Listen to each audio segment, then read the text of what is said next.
우리 말씀 같이 보겠습니다. 우리 사사기 12장 1절부터 7절까지 말씀을 우리 한 절씩 교독하겠습니다. 사사기 12장 1절부터 7절까지 말씀을 한 절씩 교독하겠습니다.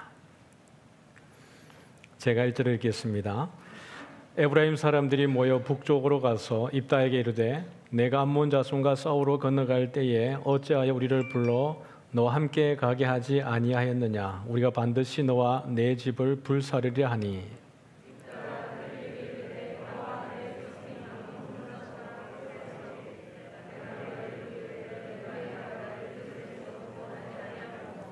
나는 너희가 도와주지 아니하는 것을 보고 내 목숨을 돌보지 아니하고 건너가서 암몬 자손을 쳤더니 여호와께서 그들을 내 손에 넘겨주셨거늘 너희가 어찌하여 오늘 내게 올라와서 나와 더불어 싸우고자 하느냐 하니라.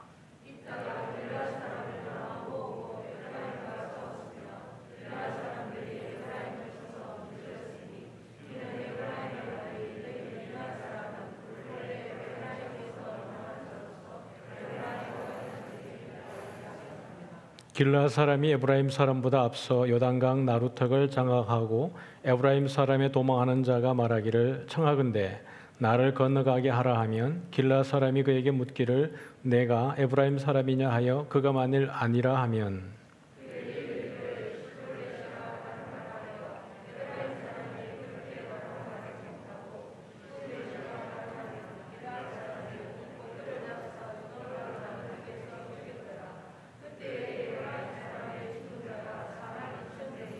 같이 읽습니다.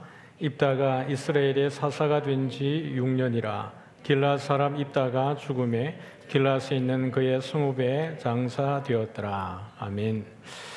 네, 우리는 지난 시간에 이어서 2시간을 지나서 우리가 입다를 지금 세 번째 보고 있습니다.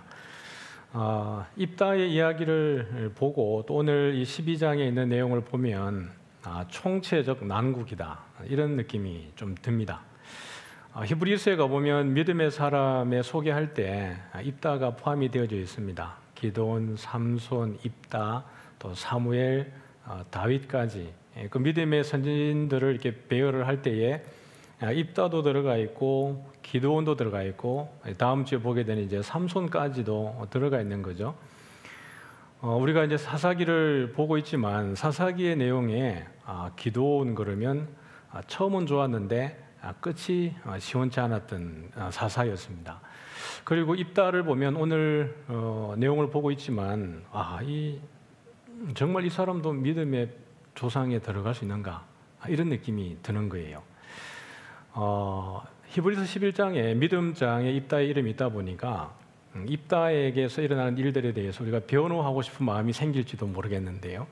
그러나 조금 더 객관적으로 보면 오늘 이 12장에 나타나는 내용 속에는 어느 한편의 문제가 아니라 에브라임도 문제고 입다도 문제고 이스라엘의 총체적인 문제가 소개가 되어지는 것입니다.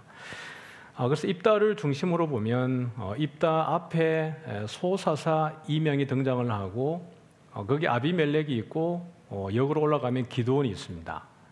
그런데 오늘 입다 뒤에 소사사라고 말하는 사사가 3명 등장하고 뒤에 삼손이 등장을 하는 거예요.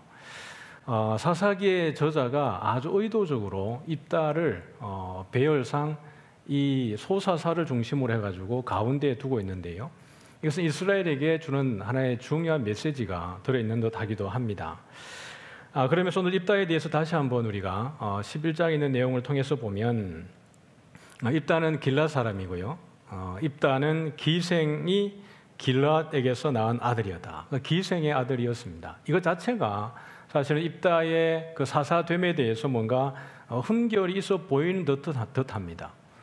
이스라엘의 어떤 영적 리더십이 없었기 때문에 기생의 아들이 이스라엘을 구원해야 되는 아주 모순적인 상황이 소개가 되고 있는 거죠. 이것은 이스라엘 전체적으로 봤을 때는 뭔가 조금 수치스러운 장면이기도 한 것입니다. 그런데다가 이 입다를 기생의 아들인 입다를 어떻게 합니까? 길랏 사람들이 내쫓아 버립니다. 그 부족에서 떠나 살도록 멀리 내쫓아 버렸어요. 그리고 기업을 잊지 못하도록 그렇게 한 겁니다. 그렇게 했는데 암몬이 쳐들어오니까 어떻게 하는 거예요? 도움을 구하기 위해서 장로들이 가서 그 입다에게 와서 제발 우리를 구해주면 우리의 머리가 되게 하겠다, 우리의 리더십을 갖게 하겠다라고 얘기를 해주는 겁니다. 수많은 분명히 성전 중심으로 그들이 생활을 했다면 훌륭한 어떻게 보면 리더십들이 있었을 텐데, 영적 지도자들이 있었을 터인데, 그럼에도 불구하고 그들이 없었기 때문에 오늘 입다가 그 사사의 자리에 세워지게 되는 모순적 상황을 보게 되어지는 겁니다. 그렇게 하고 나서 이제 이 암몬 자손과 전쟁에서 하나님 이기게 하고 난 이후에 어떠한 지파가 와서 이제 입다에게 시비를 거는 건데요. 누구냐 그러면 이제 에브라임입니다. 우리 1절인데 같이 한번 읽어볼까요? 시작. 에브라임 사람들이 모여 북쪽으로 가서 입다에게 이르되 내가 암몬 자손과 싸우러 건너갈 때에 어찌하여 우리를 불러 너와 함께 가게 하지 아니하였느냐? 반드시 너와 내 집을 불사르리라 하니. 여러분, 에브라임 지파가 좀 이렇게 화가 났습니다. 왜 암몬 자손과 싸우러 갈 때 왜 우리를 소외하고 너희들끼리 가서 전쟁을 했느냐라고 이게 입다에게 와서 좀 시비를 걸고 있는데요. 근데 여러분, 에브라임의 그 입다에게 시비 거는 것이 처음이 아니고요. 누구에게도 한번 했었죠? 기드온에게도 한번 이렇게 시비를 건 적이 있습니다. 그런데 기드온에게 말한 것과 입다에게 말한 것이 거의 똑같습니다. 그 워딩이 똑같아요. 기드온에게 어떻게 이야기했냐 그러면 내가 미디안과 싸우러 갈 때에, 지금 입다에게는 누구에게 싸우러 갈 때 그랬습니까? 암몬 자손과 싸우러 건너갈 때에, 기드온에게는 미디안과 싸우러 갈 때에 우리를 부르지 아니하였으니 우리를 이같이 대접함은 어찌 됨이냐. 그러면서 기드온하고 에브라임하고 충돌이 일어났습니다. 이것이 에브라임에게서는 처음이 아니라 지금 두 번째 일어난 일이었습니다. 그런데 입다는 이 상황에 두고 우리가 2절과 3절에서 이렇게 이야기합니다. 우리 같이 한번 입다의 입장을 한번 들어보죠. 에브라임이 와서 막 덤비고 따지니까 입다가 자기의 할 말을 하고 있습니다. 2절과 3절입니다. 시작. 입다가 그들에게 이르되 나와 내 백성이 암몬 자손과 크게 싸울 때에 내가 너희를 부르되 너희가 나를 그들의 손에서 구원하지 아니한 고로 나는 너희가 도와주지 아니하는 것을 보고 내 목숨을 돌보지 아니하고 건너가서 암몬 자손을 쳤더니 여호와께서 그들을 내 손에 넘겨주셨거늘 너희가 어찌하여 오늘 내게 올라와서 나와 더불어 싸우고자 하느냐 하니라. 여러분, 우리가 그 11장에 지난주에 보았던 것은 12장에 등장하기 전에 11장에 입다가 어떤 일을 한번 벌였죠? 전쟁에서 이기고 돌아올 때 자기 집에서 가장 먼저 자기를 맞이하는 그 무엇을 가지고 하나님께 번제를 올려드리겠다 그랬는데 누구를 올려드린 거예요? 자기 딸을 제물로 번제로 올려드린 겁니다. 근데 하나님이 그걸 여러분 받으시겠어요? 안 받으시겠어요? 이스라엘은 인신제사가 없습니다. 인신제사를 하나님이 받으실 리가 없는데 이 입다가 그들과 함께 있었던 사람들이 잡류들이었고요. 잡류들이라고 말하면 강도, 도적, 그러니까 쉽게 말하면 깡패 같은 사람들, 그러니까 하나님과 상관없는 사람들하고 사실은 모여서 무리 집단 생활을 했던 사람이 입다였습니다. 그러다 보니까 아마 이방 문화에도 충분히 이 입다가 노출되어 있었겠죠. 그러면 이 딸을 바치게 된 것은 누구의 어떻게 보면 누구를 위한 것이냐 그러면 입다 자신을 위한 거예요. 왜냐하면 내가 약속을 지키겠습니다. 언약을 지키겠습니다. 전쟁에 돌아왔으니까 처음에 나온 그 대상을 번제물로 드리겠다 그랬는데 이걸 드리지 않으면 하나님과의 약속을 누가 어기게 되는 거예요? 입다 자신이 어기게 되는 거예요. 그러므로 자기가 하나님의 했던 맹세를 지키기 위해서 딸을 번제물로 드리는 이거 있을 수도 없는 일들을 입다가 벌인 겁니다. 이것이 우리에게 지금 12장을 바라보는 하나의 힌트가 되는데요. 지금 입다는 그 에브라임 사람들이 뭐라 그러냐 그러면 우리가 싸우러 갈 때 너희를 부르지 않았느냐. 내가 너희들에게 도움을 요청했더니 너희들이 도와주지 않고 외면했기 때문에 우리들이 나가서 길르앗 사람들 연합해서 나가서 싸우는데 하나님이 붙여주셨다. 그런데 너희들이 와서 어떻게 다시 우리에게 싸움을 걸고 다시 시비를 거느냐 이렇게 이야기를 하는 거예요. 그런데 입다의 말이 어디까지 진실인지는 알 수가 없습니다. 왜냐하면 이미 11장에서 그 내용을 봤을 때 12장에 있는 이 2절 가운데에서 원문의 내용을 보면 2절 상반절을 보면 나와 내 백성이 암몬 자손과 크게 싸울 때에 내가 너희를 부르되라고 하는 이 속에 입다의 입장은 예를 들면 기드온하고 느낌이 조금 다릅니다. 에브라임이 기드온에게 와서 그렇게 이야기할 때 기드온은 여러분 어떻게 대처를 했냐 그러면 이렇게 얘기했습니다. 내가 이제 행한 일이 너희가 한 것에 비교가 되겠느냐. 지금 에브라임이 와서 시비 걸 때 기드온이 그렇게 이야기한 거예요. 에브라임의 끝물 포도가 아비에셀의 만물 포도보다 낫지 아니하냐. 에브라임이 우리에 비하면 우리 지파에 비하면 너희들이 훨씬 더 탁월하다. 그러니까 너희들이 화내지 말고 우리가 좀 이렇게 부족해서 그랬으니까 너희들이 마음 풀어라 이렇게 된 거예요. 그랬더니 그 기드온이 이 말을 듣고 그때에 에브라임 사람들이 노여움이 풀리니라 이렇게 됐어요. 그런데 오늘 입다는 어떻게 합니까? 4절을 같이 한번 읽어볼까요? 시작. 입다가 길르앗 사람을 다 모으고 에브라임과 싸웠으며 길르앗 사람들이 에브라임을 쳐서 무찔렀으니 이는 에브라임의 말이 너희 길르앗 사람은 본래 에브라임에서 도망한 자로서 에브라임과 므낫세 중에 있다 하였습니다. 길르앗 사람들을 다 모으고 어떻게 한 거예요? 에브라임과 싸워서 길르앗 사람들을 다 모아가지고 에브라임을 쳐서 무찔렀으니 이렇게 된 거예요. 여러분 너무나 대조적이지 않습니까? 물론 여러분 에브라임이 잘했다고 말하는 게 아니에요. 에브라임도 지금 심각한 영적인 문제를 가지고 있습니다. 그래서 제가 총체적 난국이라고 하는 것이 어느 누가 잘했고 어느 누가 못했고의 잘했고 못했고의 문제가 아니라 지금 둘 다가 심각한 이 난국 속에 빠져 있는 거예요. 에브라임 지파도 이미 기드온에게 그렇게 시비를 걸어올 때 에브라임 자체가 가지고 있는 이 교만한 마음이 있었던 겁니다. 우리가 에브라임과 므낫세는 여러분 원래 야곱의 아들입니까 아닙니까? 에브라임과 므낫세는 원래 야곱의 아들이 아닙니다. 아시죠? 그럼 누구의 아들이에요? 요셉의 아들이에요. 그러면 원래 12지파는 누구의 아들로 형성이 되어 있는 거죠? 야곱의 아들이 12아들인 겁니다. 그런데 거기에서 빠지는 게 누구예요? 거기에 레위 지파가 빠지는 겁니다. 레위 지파가 빠지면서 요셉의 자리와 함께 누가 들어가는 거예요? 에브라임과 므낫세가 양자로 들어가는 겁니다. 야곱의 아들로 들어가는 거예요. 그러므로 여러분 이 12지파 가운데에 에브라임과 므낫세가 양자로 들어가서 기업을 잇는다는 것은 되게 중요한 문제입니다. 우리가 원래는 하나님에게 자녀에게 속해 있지 않지만은 예수 그리스도의 은혜에 의해서 양자됨을 입었잖아요. 양자됨이라고 하는 것은 어떤 가정에 자식이 더 필요해가지고 잉여 자원으로서 남은 자원으로 누군가를 더 데리고 와서 양자 삼는 게 아니고요. 양자로 들어오는 순간 본 아들과 동일한 가치를 부여받게 되어지는 겁니다. 이것이 성경이 말하는 양자의 개념이에요. 그러면 에브라임과 므낫세 가운데 원래는 여러분 누가 형입니까? 므낫세가 형입니다. 근데 야곱이 축복을 할 때에 누구에게 먼저 앞세우는 거예요? 에브라임을 먼저 앞세우는 겁니다. 그러다 보니까 에브라임 입장에서는 므낫세보다 앞서 있고 이 길르앗은 어느 지파에 속해 있냐 그러면 므낫세 지파에 속해져 있는 거예요. 그러다 보니까 기본적으로 여러분 에브라임은 므낫세보다 앞서 있다고 생각을 하고 자기들은 특별하게 선택받은 민족이라고 생각을 하고 있는 이 교만한 마음이 에브라임에게 있는 겁니다. 그러다 보니까 자기들이 드러나는 것에 대한 마음이 있는데 이걸 지금 자기들이 드러나지 않으니까 누구에게 그랬던 거예요? 기드온에게 가서 왜 우리를 소외하고 너희들에게 가서 싸우느냐라고 이야기를 하는 겁니다. 그때에 기드온이 성령이 충만해가지고 잘 달래줬습니다. 근데 지금 상대는 누구예요? 자기 딸을 번제로 올려드린 입다입니다. 하나님에 대한 경외함보다는 물론 이 이스라엘을 구원하는 것은 하나님이 구원하셨습니다.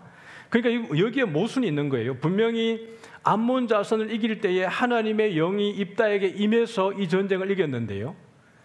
이 전쟁을 이기고 돌아온 입다는 그것과 전혀 상반되게 역설적으로 하나님이 원하지 않는 제사를 올려드리는 이 모순 가운데 우리가 놓여지게 되는 겁니다.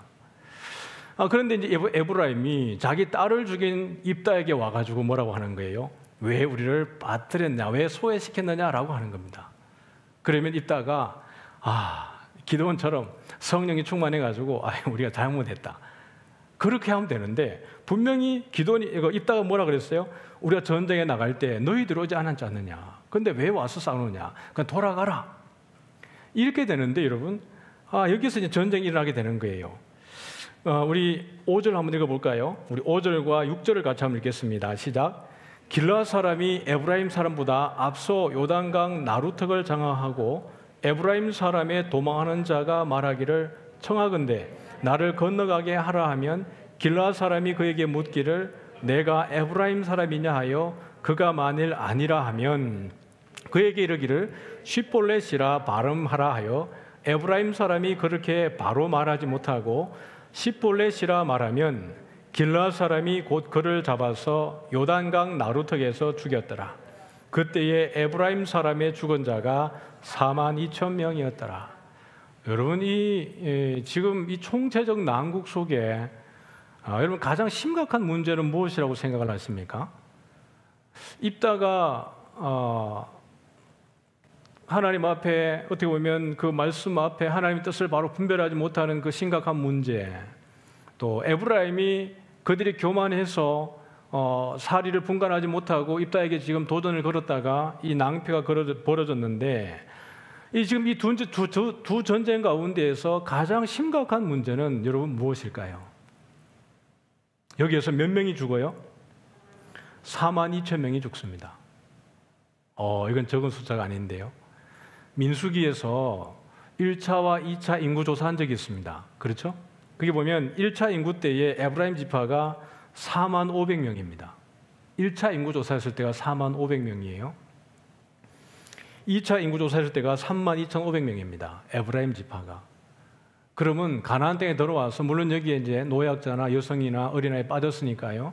이제 들어와서 정착을 하고 나서 인구수가 더 많이 증가했다 할지라도 여러분 42,000명이 군인이 죽었다 그러면 이게 이 민족에 얼마가 죽은 걸까요? 자칫하면 여러분 이것 때문에 시비 한번 붙었다가 한 지파가 소멸될 위기에 놓여져 있는 겁니다. 여러분 이런 일이 이스라엘에 일어날 수 있습니까?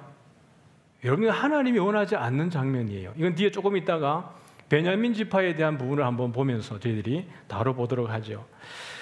그런데 이 에브라임 사람을 죽이는 이 방식이 예를 들면 에브라임 지파에 나왔던 이 전쟁에 따라 나와서 왜 우리를 데려가지 않았느냐라고 입다에게 말하는 사람들이 길르앗 사람들에게 심각한 뭔가 잘못을 저질렀거나 하나님 앞에 심각한 죄악을 저질러서 이들이 도륙을 당하는 거면 그럴 수 있겠구나라고 생각할 수 있습니다. 그럼 오늘 이 본문 가운데에 에브라임 지파가 길르앗 사람 입다에게 왜 데려가지 않았냐라고 시비하는 것 이외에 에브라임 지파가 입다에게 길르앗 사람들에게 죽을 만한 죄악이 고발되고 있습니까? 고발되고 있지 않습니다. 이 사람들을 죽이는 방식이 이유가 무엇이에요? 발음입니다. 시볼렛이냐 이거예요. 우리 잘 분간도 안 되는 발음입니다. 우리로 보면 히브리어 자음에 이제 이 하나를 가지고 되느냐 안 되느냐의 문제죠. 제가 교육전사 때 경산에 있을 때 저는 박치인데요. 박치인데도 전사 때 옛날에는 교회에서 하라 그러면 다 했으니까요. 목사님이 성가대 지휘해라 그래가지고 제가 박치인데 생각을 해보세요. 박치인데 성가대 지휘를 한 거예요. 근데 메인 지휘가 아니고 오후 예배 권사님들 성가대 지휘를 제가 맡게 된 거예요. 그 지휘할 때마다 땀이 나지 않았겠습니까? 이게 4분의 4박자, 4분의 3박자. 그 찬송가니까 그냥 했겠죠. 했는데, 어느 하루 이제 하는데, 곡이 이거였습니다. 행군 나팔 소리에. 그러니까 그게 나오는 이제 후렴 이런 겁니다. 선한 싸움 다 싸우고 의의 면류관 받았으리라. 선한 싸움 다 싸우고 의의 면류관 예루살렘 성에서 이렇게 된 거예요. 그런데 이 권사님들 어떻게 찬양하고 있냐 그러면 선한 싸움 다 싸우고 이렇게 된 거예요. 무슨 말인지 아시겠습니까? 선한 싸움 다 싸우고 이렇게 되는데 자꾸 싸움을 싸움이라 그러는 거예요. 그래서 제가 권사님 그게 아니고 사움이 아니고 싸움입니다 그랬는데 알아요 싸움. 그러고 난 다음에 찬송할 때는 또 싸움이 되는 거예요. 그래서 이거 안 되는구나. 그러고 이제 한번 한 적이 있습니다. 제가 작년에 우리 교육자들 데리고 그 리트리트 한번 갔다 왔는데 가는데 이제 지금 이번 주 토요일 날 설립 예배 드리는 이제 백동희 목사님이 행정하실 때 이렇게 이동하는데 전화가 왔습니다. 그래서 이제 이성근 목사님이 전화를 받았는데 스피커폰으로 받은 거예요. 근데 어디로 갈까 그랬더니 싱싱게장으로라는 거예요. 싱싱게장을 치면 된다는 겁니다. 그런데 내비게이션에 싱싱게장이 안 나오는 거예요. 근데 희한하게 우리 이성근 목사님은 그걸 싱싱게장으로 치대요. 그런데 제가 가서 이걸 싱싱게장인데 왜 싱싱게장이냐 그랬더니 싱싱게장이 맞대요. 아니 분명히 싱싱한 게장인데 왜 싱싱게장이지? 그러고 나서 이제 다음 날 카페에 들어오는 우리 목사님들에게 교육자들에게 다 일일이 물어봤습니다. 아무 말 하지 않고 제가 이거 한번 읽어봐라 그랬더니 전부 다 싱싱게장으로 읽는 거예요. 그래서 제가 진길창 목사 들어오길래 제일 마지막에 들어온 거예요. 그래서 진길창 목사한테 이거 한번 읽어보라 그랬더니 싱싱게장 그래요. 그러니까 그 사람만 싱싱게장이고 전부 다 싱싱게장 그래요. 표현하죠. 자전거 타고 일관 갔다가 기장 갔다가 돌아오는데 산을 넘어오는데 이렇게 고개를 지나가야 되는데 깔치고개를 넘어야 된다는 거예요. 그래서 왜 깔치고개냐 그랬더니 생긴 게 깔치처럼 생겨서 깔치고개라는 거예요. 깔치가 뭐냐 그랬더니 갈치예요. 근데 갈치고개를 왜 깔치고개라고 하는지 모르겠어요. 깔치고개라고 그랬어요. 네, 이게 있죠. 이런 게 있는 거죠. 이게 경상도만 이런 게 있는 게 아니고요. 이게 딱 들어보면 이분이 전라도 분인지 아닌지 알아보는 발음이 하나 있습니다. 전부 다는 그러지 않은 것 같은데 제가 경험했던 몇몇 목사님들은 이렇게 얘기합니다. 예루살렘을 예루살렘이라 말하지 못하고 항상 에루살렘이라 그래요. 에루살렘이라 그래요. 100% 전라도입니다. 그런데 에베소서는 에베소서는 안 하고 항상 예배소서라 그럽니다. 그 희한해요. 그래서 예배를 안 그러고 에베라 그럽니다. 그러면 요건 100% 전라도 분입니다. 이제 비하하는 게 아니고 그냥 현상이에요. 우리가 발음할 때 아까 말한 싱싱게장, 깔치고개, 깨장 뭐 이런 거 있잖아요. 근데 그 경상도 아닌 사람들이 들어보면 분명히 이건 경상도 분이에요. 그러니까 지금 이 입다가 이 에브라임 사람을 죽이는데 뭘로 죽이는 거예요? 그들의 약점이라고 할 수 있을지 모르겠는데 그들의 발음 가지고 죽이는 거예요. 이건 여러분 있을 수 없는 일이잖아요. 예를 들면 싱싱게장 적어놓고 읽어봐 그런데 싱싱게장 그런데 죽이는 거예요. 아니 나는 싱싱게장이라고 했는데 왜 말도 안 되는 거잖아요. 근데 몇 명을 죽인 거예요? 4만 명을 죽인 거예요. 4만 2천 명을 죽였다고요. 이게 잔악무도한 거잖아요. 이유가 없는 거예요. 하나님에게 죄를 지어서 죽였으면 에브라임이 죄 때문에 죽었다 그럴 텐데 그게 아니라고요. 이게 지금 문제입니다. 안에 하나 이게 빠뜨렸는데 서울에서 내려오면 그렇게 묻는다면서요. 블루베리 스무디를 발음해보라 그런다면서요. 블루베리 스무디. 그러니까 우리 우사라 준사님 뭐라 그러죠? 블루베리 스무디 이렇게 해야 되는데 이게 우리 이제 부산 발음이고 그 진길창 목사님은 블루베리 스무디 이렇게 얘기하는 거예요. 그 진 목사 입장에서는 왜 이걸 블루베리 스무디라고 했는지 이해가 안 되는 거예요. 그만큼 이제 발음의 문제로 하는데 제가 지나가가지고 한 번 더 한 겁니다. 준비했다가 빠져가지고 아쉬워서 한 거예요. 근데 이게 말이 안 되는 거란 말이에요. 하나님과의 관계 속에 하나님과의 그 속에서 죄를 지었으면 충분히 이게 심판받을 것인데 그게 아닌 거거든요. 이것 때문에 여러분 한 지파가 멸망할 뻔했습니다. 사사기의 마지막에 가면 어떤 지파가 등장하냐 그러면 베냐민 지파의 스토리로 마지막이 나는데요. 이 베냐민 지파의 문제의 시작도 에브라임 산지에부터 시작을 하고 있습니다. 사사기 19장 가보면 이스라엘의 왕이 없을 그때에 에브라임 산지 구석에 거류하는 어떤 레위 사람이 유다 베들레헴에서 처벌맞이하였더니라고 시작을 합니다. 여기서부터 시작을 해서 이 사람이 첩을 데리고 돌아가는 길에 베냐민 사람들이 이 첩을 어떻게 합니까? 강간을 하는 바람에 이 첩이 죽게 되고 이 제사장이 이 첩의 시체를 12조각 나눠가지고 12지파에 다 뿌리면서 베냐민을 심판할 것을 이야기를 하는 거예요. 그래서 마지막에 베냐민이 지파가 사라질 뻔했습니다. 이때는 베냐민이 자기들이 극구 연합군하고 이스라엘 전체 연합군하고 싸워가지고 이 멸망을 할 뻔한 건데요. 이거 지금 에브라임 지파는 그게 아니에요. 좀 느낌이 다른 거예요. 여러분 말씀을 정리해 보죠. 근데 하나님은 다시 이스라엘을 구원할 때에도 사실 에브라임부터 시작을 합니다.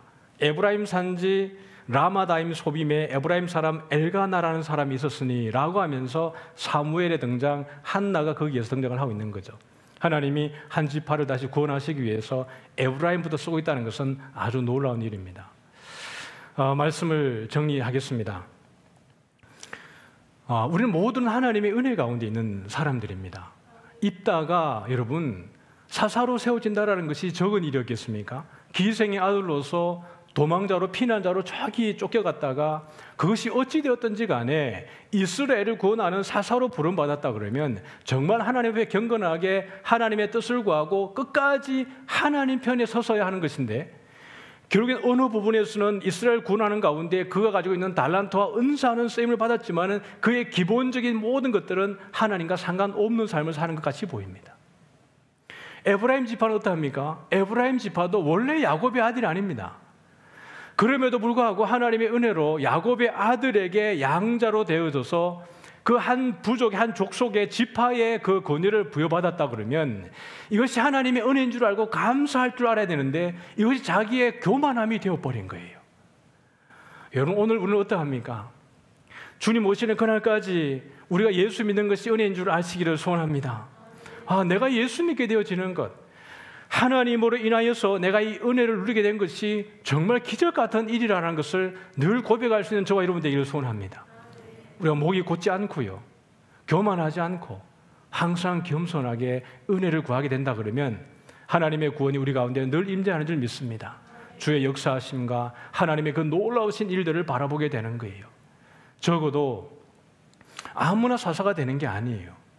하나님이 쓰시기에 합당하니까, 허락하니까 세워지는 거예요. 근데 입다는 도대체 누구를 위한 사사란 말입니까?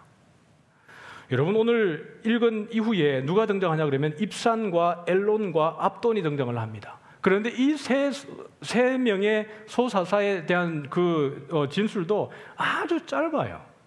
별 내용이 없습니다. 내용이란 게 이런 것입니다. 입산은 아들 30이요 딸 30이다 이렇게 되십니다. 이게 입산에 대한 소개가 전부입니다. 엘론은 거의 없습니다. 그냥 엘론이 사사가 되어서 이스라엘이 10년 동안 평안했다, 이게 끝입니다. 그리고 압돈은 뭐예요? 아들 40이 있었고 며느리도 40인 거죠. 여러분 그러면 이 위치는 고대 사사기의 저자는 어떤 의도로 이걸 여기 배치한 걸까요? 입다는 기생의 아들임에도 불구하고 두 장의 그 많은 분량을 차지하고 있고요. 기드온 석장이죠. 삼손 들어가면 더 많은 분량입니다. 그런데 이 세 명의 사사는 고작 해야 몇 줄에 지나지 않는 거예요. 그런데 입다 다음에 이 소사사 세 명을 붙여넣는 이유가 무엇일까요? 입다에게 여러분 아들이 있었습니까? 딸이 있었습니까? 딸이 있었는데 없애버린 겁니다. 그런데 입사하는 아들이 몇 명이에요? 30명이고 딸이 30명입니다. 압도는 아들이 몇 명이에요? 40이에요. 여러분, 입다는 기생의 아들이었기 때문에 그에게 내 아버지가 누구다라고 할 만한 그런 위치에 있습니까? 없습니까? 입다에게는 아버지도 없는 거예요. 그러면 이제는 입다에게는 누구도 없는 거예요? 자식도 없는 거예요. 이건 하나님 앞에서 정말 여러분 비정상적인 겁니다. 한나가 왜 그렇게 하나님 앞에 울부짖었습니까? 자식 때문에 울부짖은 거예요. 이 아들 하나가 있어야 된다라는 거예요. 그래야 내가 하나님께 적어도 저주받지 않고 내 기업이, 내 유산이 이어져 가는 거예요. 적어도 입다의 기업은 거기서 끝인 겁니다. 그러나 이게 등장하는 아무것도 아닌 것 같다 보니 입산, 엘론, 압도는요, 적어도 그렇게 많은 건설을 가진 것 같고 힘을 가진 것 같았던 입다가 6년 통치했는데 여기 입산 엘론 압도는 적어도 6년보다 많이 통치합니다. 무슨 말이겠습니까? 이스라엘의 구원은 누구 손에 달려 있는 거예요? 하나님의 손에 달려 있다라는 겁니다. 하나님의 기업이 하나님을 경외하는 이에게 하나님이 기업을 주시고 그에게 복을 주시는 줄 믿으시길 바랍니다. 이 소사사들은 그냥 등장하는 것이 아니에요. 대사사가 6명이 등장하고 소사사가 6명을 등장하는데 소사사를 보면 정말 없는 것 같아 보이고 아무것도 아닌 것 같아 보이지만 이 사사기에서 주는 메시지는 아주 큽니다. 구원은 여호와에게 있습니다. 우리에게 그리스도 밖에는 답이 없겠다라는 것이 저는 이 사사기를 읽을 때 저에게 나오는 고백입니다. 정말 대답은 우리에게 답은 그리스도밖에 없다. 예수 아니면 정말 아무것도 못하겠다라는 거예요. 사랑하는 성도 여러분, 우리가 좀 리더십에게 순종하는 것도 우리의 몫입니다. 교회에 세워진 우리 중직자들에게 어떻게 보면 영적으로 순종하고 또 가장님들에게 교사들에게 그런 우리 교육자들에게 순종하는 것도 여러분 성도들의 아주 중요한 몫입니다. 그러나 리더십을 가지고 있는 자들도 아주 중요한 영적인 파워를 가지는 것이 중요합니다. 늘 기도하고 바른 판단을 하고 주님 앞에 바로 세워지게 되는 것. 그렇게 할 때 한국교회가 또 우리 이사학교회가 주님 안에 든든히 세워가는 줄 믿으시길 바랍니다. 성도들은 리더십에 순종하지 못하고 항상 뭔가 불편해하고 뭔가 의심하고 협력하지 못하고 리더십을 가진 사람들은 항상 권위의 자리에 있으려고 하고 대접받으려고 하고 인정받으려고 하고 그런 충돌 가운데 있을 때 이것은 총체적 난국이에요. 오늘 에브라임과 입다가 충돌하듯이 교회가 그렇게 된다 그러면 이것은 교회는 무너지고 말게 될 것입니다. 그러나 리더십을 가지고 있는 영적 지도자들이 늘 기도하고 경건하고 겸손하고 정말 온유하게 교회를 잘 이끌어갈 뿐만 아니라 성도들이 그 리더십 앞에 온 사랑과 존경하는 마음으로 따라간다 그러면 우리 이사학교회는 정말 하나님 보시기에 크게 쓰임받을 줄 믿습니다. 지역을 살려내고 모든 사람들이 오고 싶어하고 와서 위로받고 싶어하고 말씀 안에 세워져 가고 싶어하는 그런 교회가 우리 교회 되어지기를 또 주님의 이름으로 축복합니다. 우리 시간 찬양하죠.